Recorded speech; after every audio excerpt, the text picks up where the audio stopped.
A vida está em movimento. O mundo está em movimento. Você está em movimento. A Globo está em movimento para acompanhar a vida, o mundo e você. Divertindo, informando, inovando, emocionando, se movimentando com você. SCTV. Oferecimento: Imperatriz, até o preço é melhor. Professora promete a alunos ponto a mais em troca de voto em candidata à direção da escola. Ministério Público lança nova estratégia de combate à corrupção. Câmara de Itajaí tem tumulto após volta de vereador que estava preso. TJ decide manter contêineres no complexo da Agronômica em Florianópolis. Projeto da Alesc quer ampliar participação popular na aprovação de leis.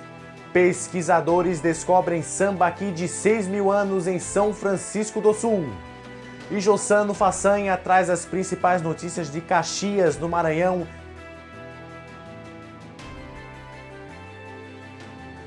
Tudo isso agora no SCTV, que já está entrando no ar.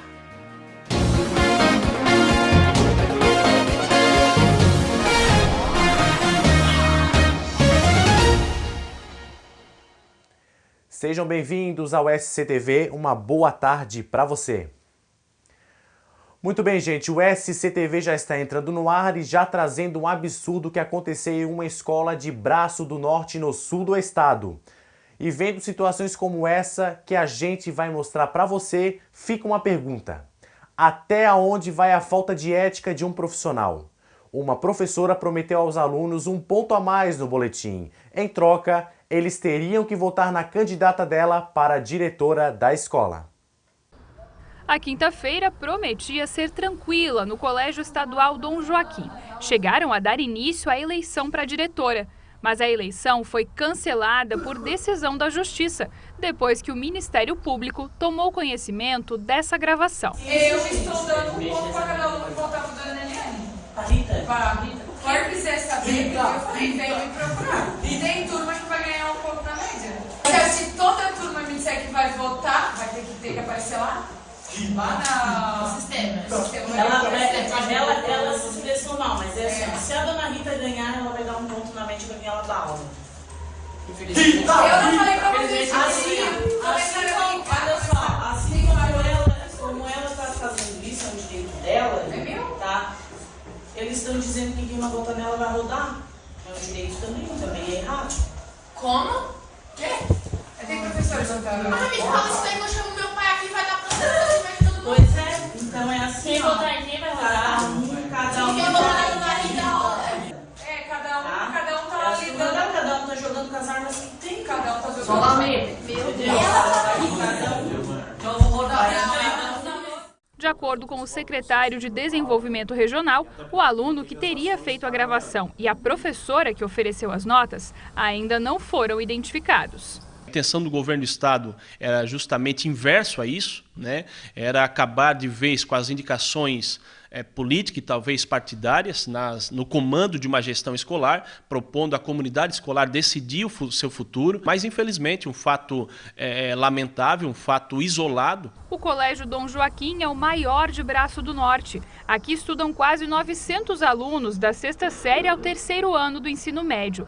As investigações sobre o caso continuam e ainda não há um prazo para uma nova eleição. Estamos fazendo tudo que a Justiça determinou desde a noite da última quinta-feira, né, como a questão do cancelamento, a anulação dos votos e o afastamento da direção, e agora aguardamos aí o próximo desfecho. O fato aconteceu na primeira experiência eleitoral da maioria dos alunos aqui da escola. Para os professores, o desafio a partir de agora vai ser reforçar os critérios legais para a escolha de um candidato. Cabe a nós, educadores, colocarmos para eles que isso foi errado, que isso não é correto, que a pessoa ela tem que expor o seu plano, né, de gestão. Isso deve ser colocado de uma forma que os alunos, os pais da comunidade, possam avaliar o candidato da melhor forma possível. Não é através de meios ilegais ou corruptos, né, que se ganha uma eleição.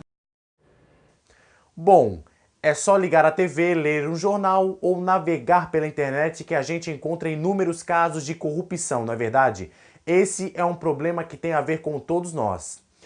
E quem trabalha para combater a corrupção, ou pelo menos aumentar a consciência sobre a responsabilidade de cada um nisso, é o Ministério Público. Agora, o MP lançou uma nova estratégia para combater a corrupção. Um assunto que está em todas as rodas. Leandro e Silvio estão cansados de ouvir a palavra corrupção. Essa corrupção toda que o país está vivendo, né? Acho que isso é o que mais nos assombra nesse momento.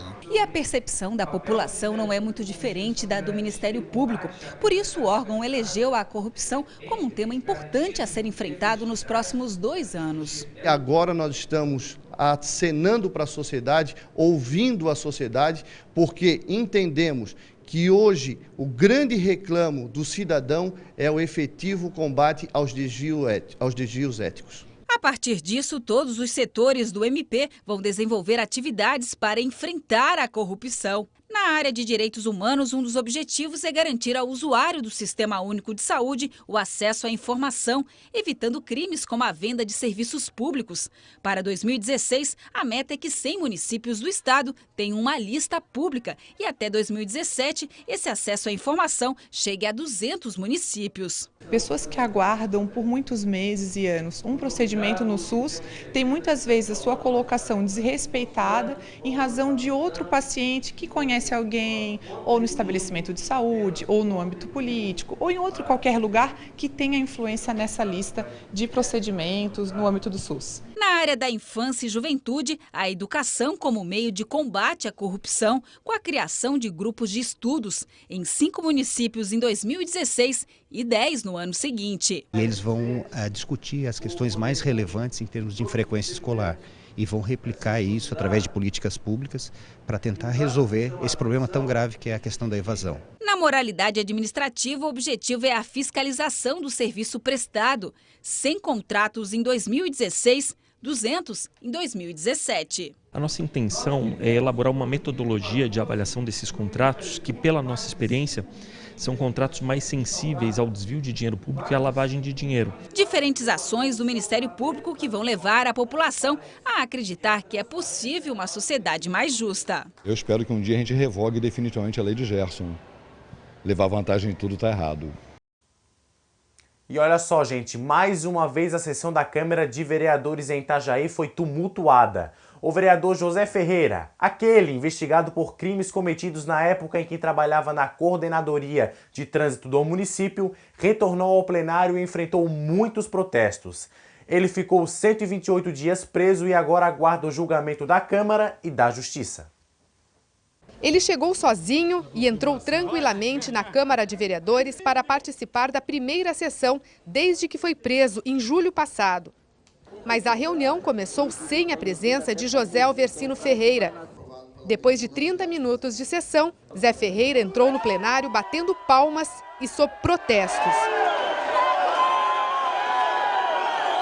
Durante as vaias, alguns vereadores deixaram a sessão. Em seguida, o presidente Luiz Carlos Pissetti determinou a suspensão e, minutos depois, o encerramento do encontro. O vereador José Alversino está tentando uma superação sobre-humana, ficou 120 dias encarcerado, deveria ficar com a família dele, não deixar a Câmara de Vereadores passar por essa situação vexatória. Todos nós sofremos com isso. Eu não posso impedir que ele venha, como também não posso impedir que o povo venha. Contudo, eu não posso ser louco a ponto de deixar acontecer um tumulto. Nós estamos com mais de 20 projetos represados, mais de 40 requerimentos, só temos 6 sessões para terminar o ano. Eu conversei com o vereador Zé Ferreira antes da sessão e ele garantiu que é inocente, que a maior preocupação dele é provar que não tem envolvimento com a venda das mais de 700 motos apreendidas pela Codetran e que se cometeu advocacia administrativa foi sem saber. Algumas denúncias são infundadas. Por exemplo, a das motocicletas não tem fundamento nenhum. Eu não tinha acesso a essas motocicletas. E, na verdade, não são motocicletas, eram sucatas de motocicletas, da quais o dono do proprietário do guincho acabou vendendo de 3 locais onde ele tinha a mesma concessão. Então ele que vendeu essa motocicleta. E os outros crimes que estão me acusando são crimes administrativos, ou seja, a advocacia administrativa é aquela que o eleitor liga para os 21 vereadores. Ela liga para os 21 vereadores, ela não ligou só para o José. Se você for analisar, todos os vereadores, eles fizeram alguma coisa em favor do contribuinte. Minha soltura foi em função de 2 testemunhas ter recebido uma proposta de dinheiro para me acusar. É só no Brasil mesmo, né? Olha só, gente, o SCTV vai para o intervalo e a gente vai lá com imagens para Florianópolis. Você vê aí a panorama, você vê o Rita Maria e mais ao fundo as entradas para as 2 pontes, a entrada e a saída. Agora são 12h30. O SCTV volta já.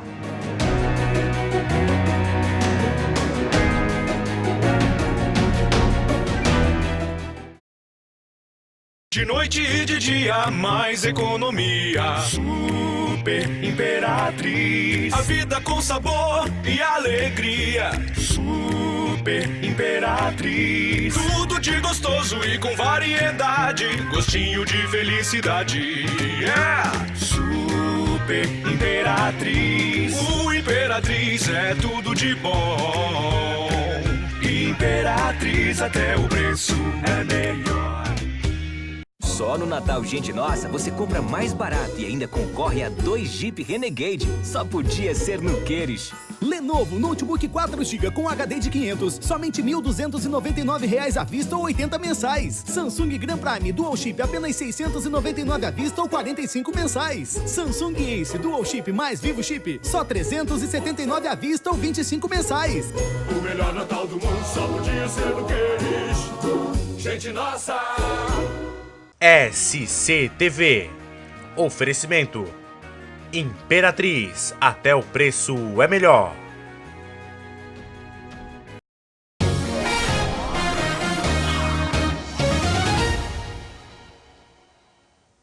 Muito bem, o SCTV já está de volta. E nós vamos agora para Caxias, no Maranhão, onde Jossano Façanha vai trazer as principais notícias de Caxias e também...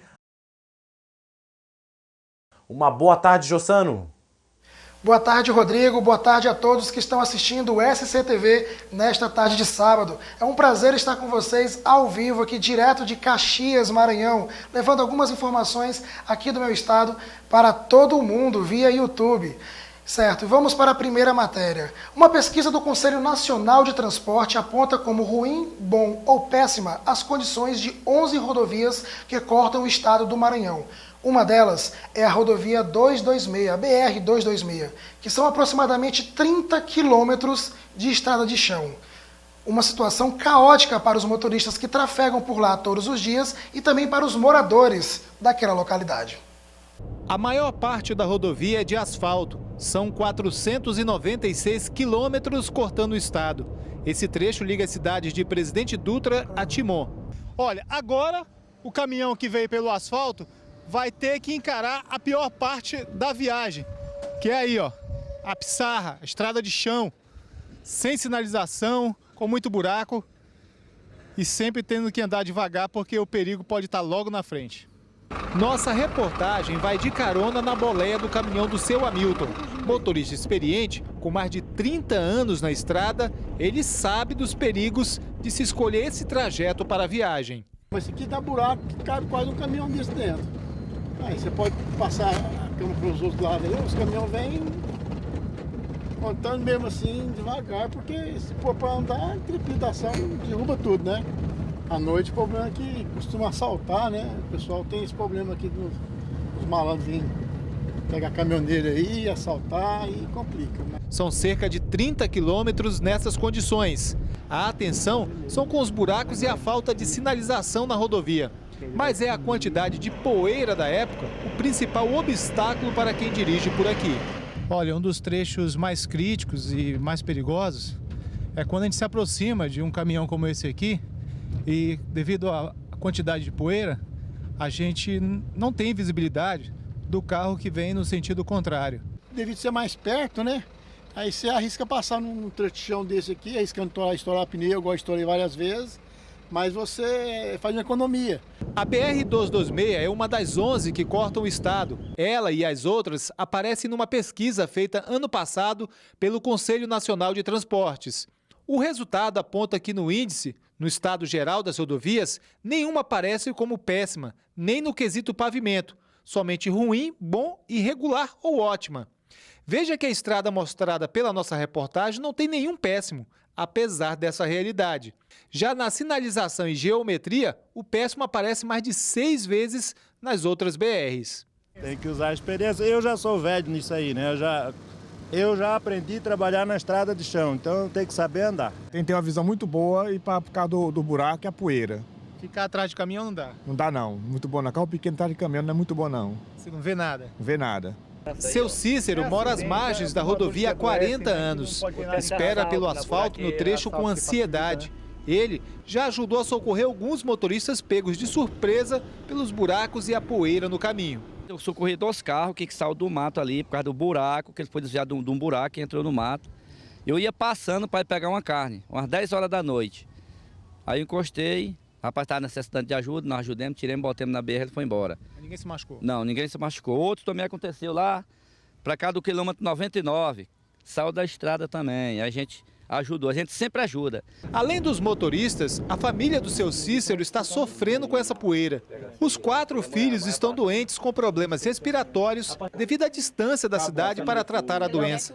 Ele teve que comprar esse aparelho para as crianças receberem medicamentos por meio de um inalador. Meus filhos têm essa poeira aqui, quando gripa, cansa, falta morrer. Eu me destacar daqui para Caxias de noite, num carro velho que eu tenho para tentar salvar a vida. E agora não, comprei um aparelho inalador, agora está dando certo. Mas essa poeira, isso aí fica tudo melhor. Enquanto o asfalto não chega a esse trecho da rodovia federal, motoristas e moradores ficam na esperança de dias melhores. Deus ajude que botar asfalto agora, esse trecho fica melhor. Realmente essa situação é vergonhosa. Recentemente, os moradores da localidade Alto Alegre do município de Senador Alexandre Costa fizeram uma reivindicação e interditaram a BR, justamente pedindo que o governo do estado asfaltasse esses 30 quilômetros que ligam Caxias até o município de Timon, já ali na divisa com o Piauí. Porque são mais de 40 anos, segundo eles, são mais de 40 anos que essa pista deveria ter sido concluída. E até hoje, nada foi feito. Bem, mudando de assunto, agora falando de artes. Durante a mostra Aldeia Sesc Balaiada de Artes, uma exposição chamou a atenção do público de Caxias, que se deparou com imagens jamais vistas da Princesinha do Sertão, que você vai conferir agora na reportagem. A feira ao ar livre, o vendedor de picolés, são 20 telas. A exposição Um Olhar sobre Caxias provoca uma visão diferenciada de situações e cenários da cidade comuns, mas que acabam se tornando inusitados após capturados pela câmera do artista. Realmente belas imagens, desperta sentimento de amor pela cidade. Muito bonita. As fotos ficaram expostas nas ruínas da Balaiada. A exposição faz parte da mostra cultural realizada pelo Sesc durante toda a semana. Bastava chegar para se deliciar com a imagem do Cristo na praça da Igreja Matriz, dos arcos da Ponte Metálica, das águas refrescantes dos balneários e outros cenários pitorescos da Princesa do Sertão. Tão bonita, vendo mais de perto, essa da ponte onde passa o trem. Você já tinha visto nos ângulos que estão aí nas fotos? Não. Fica bonita, mais bonita a cidade? Fica. Mais bonita assim. O artista passou 30 dias para produzir as telas e ele ficava, às vezes, meio-dia em algum ponto da cidade, durante horas, sol forte, esperando o momento certo. Formado em enfermagem, Juliel Melo diz que herdou a veia artística e o gosto pela fotografia dos pais. Ele nasceu no Piauí, mas tem amor por Caxias e fez esta homenagem à cidade que o acolheu. Por que a fotografia? Na verdade, Cláudia, porque a fotografia bate mais forte, né? Ela bate mais forte e forte e bem mesmo intensa, né? E sem contar que a minha família toda vem com uma veia artística muito grande. Por isso, é inevitável. Natural, é bem natural.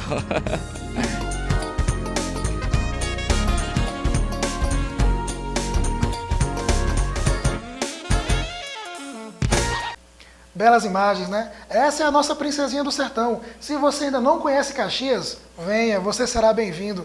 E você, Rodrigo, é o nosso convidado, viu? Pode vir aqui conhecer Caxias. Eu passo a bola para você agora. Muito obrigado, Jossano, pela sua participação. Olha, gente, o Tribunal de Justiça de Santa Catarina decidiu manter no presídio da Agronômica aqui na capital os contêineres que abrigam 220 presos.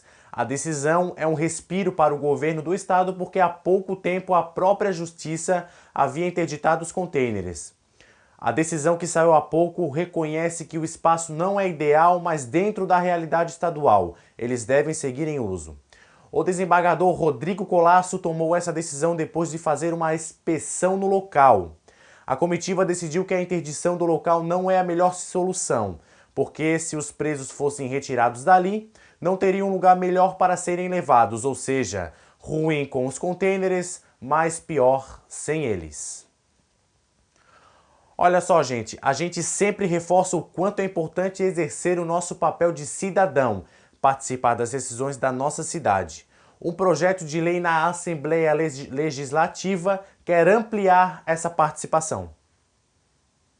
O projeto é do presidente da Assembleia Legislativa, o deputado Gelson Merizio, do PSD. Para ele, formalizar a participação de entidades importantes nas decisões do Legislativo traz muitos ganhos para os catarinenses. Nós seremos o único estado do Brasil que terá participação social assegurada na tramitação das matérias das comissões.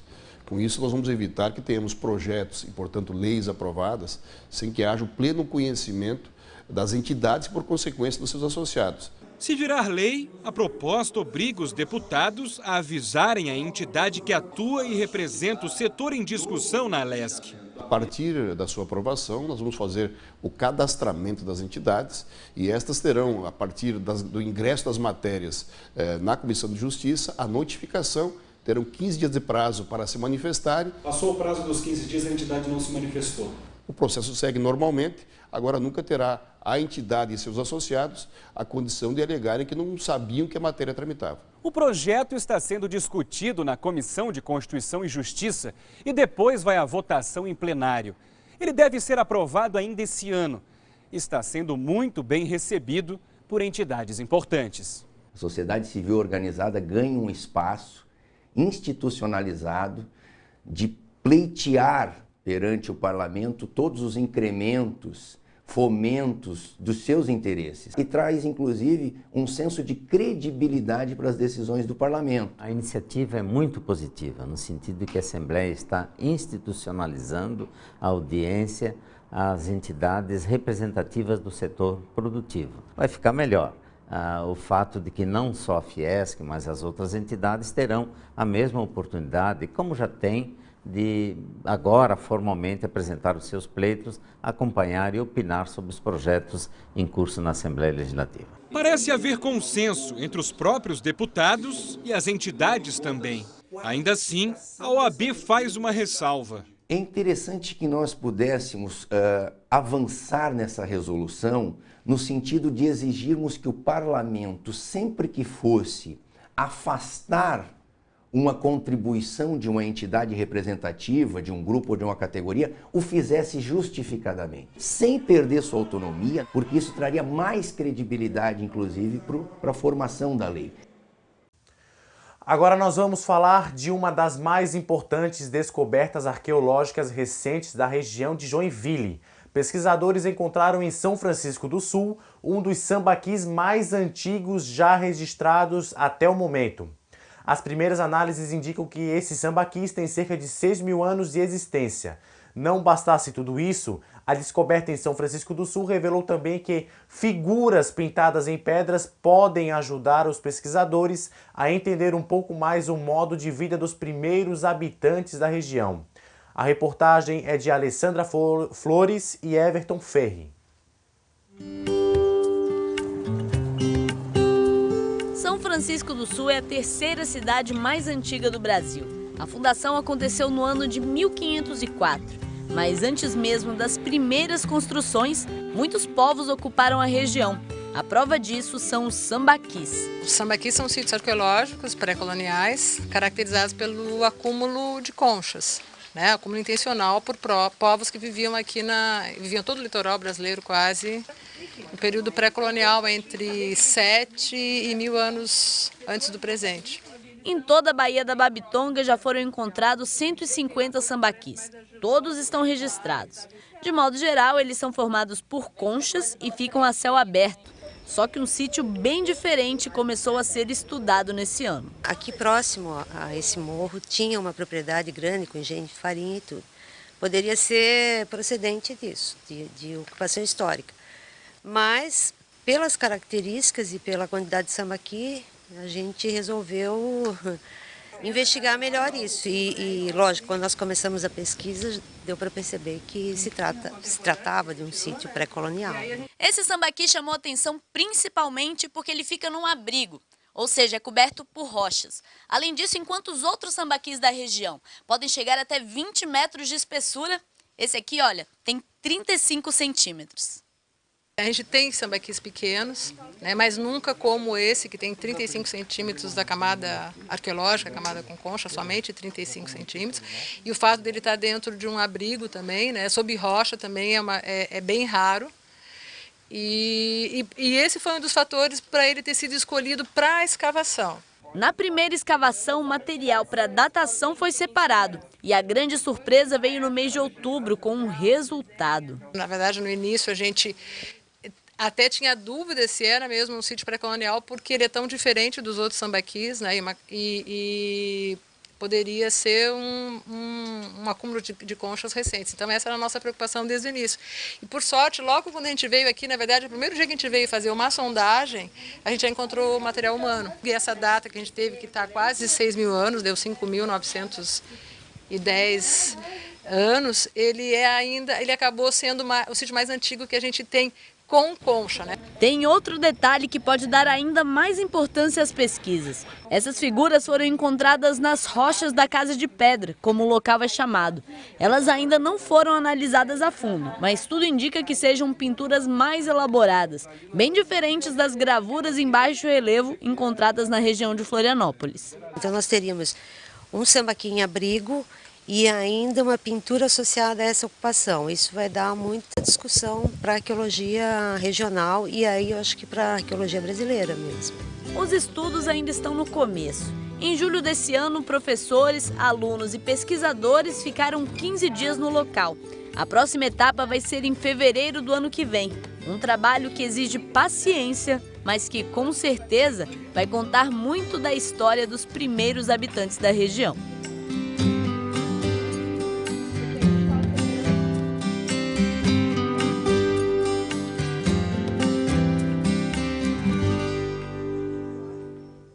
Muito lindo, né, gente? Olha só, gente, o SCTV vai ficando por aqui. Muito obrigado pela sua audiência, pela sua preferência. Vamos fazer uma boa tarde? Tchau.